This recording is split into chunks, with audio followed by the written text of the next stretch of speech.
Long, long ago, in a forgotten age, Master of Order had discovered the perfect way to count.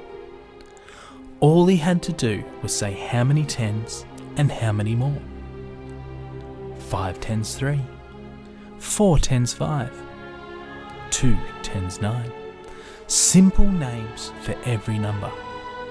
He built a machine to share his idea with the world. But something happened the Master of Order did not expect. For the Goblins of Chaos had other plans. They snatched the list, their chaos spreading over all the number names. And now Master of Order must face what they have done, knowing that those number names are still out there today. So if you want to embark on this legendary journey and discover the pattern hiding behind the number names, then go get yourself a copy of How the Two-Digit Numbers Got Their Names.